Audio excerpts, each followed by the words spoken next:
I've tried to explain while I've been studying for medical school in a building with mental health clients and patients. I had a brain tumor called chordoma. I had cancer. And I didn't have an addiction. I didn't do drugs. I didn't drink booze. I had my consciousness nearly disintegrate. And my breathing stopped from a mass called a tumor.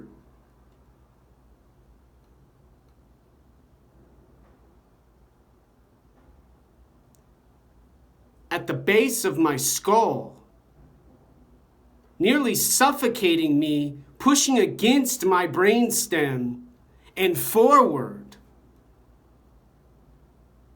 touching my pituitary gland and my optical nerve, causing double vision.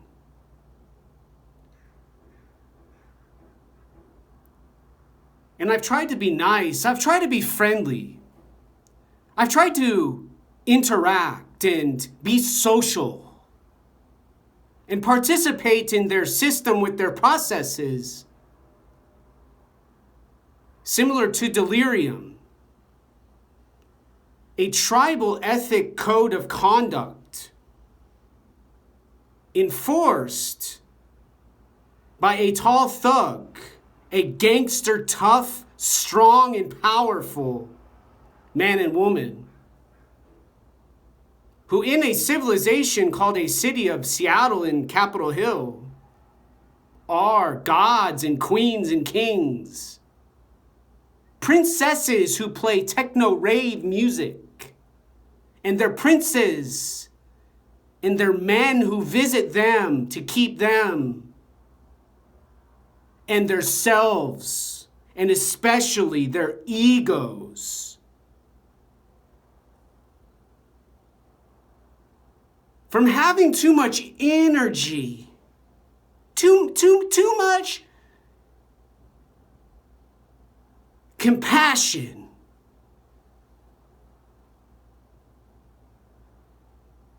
disrupting their lives, there, now.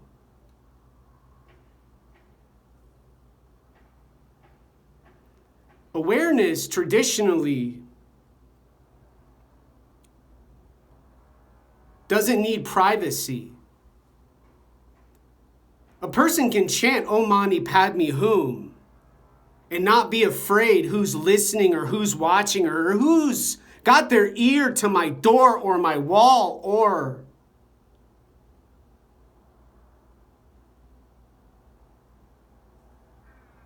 who practices voyeurism instead of freedom.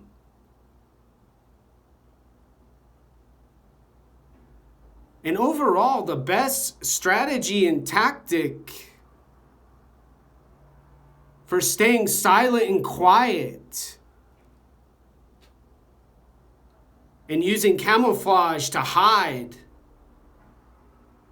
from their shadows and their rituals and their practices they call sobriety and dominance, breathing and hearing, inhaling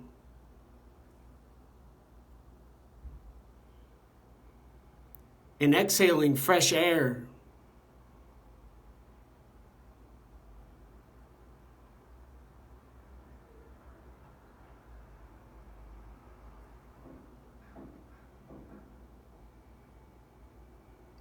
And then praying for those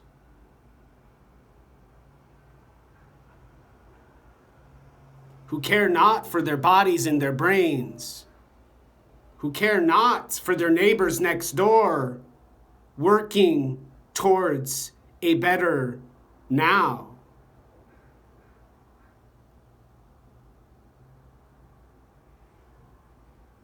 in preparing for them to come knocking and them to come asking and requesting and demanding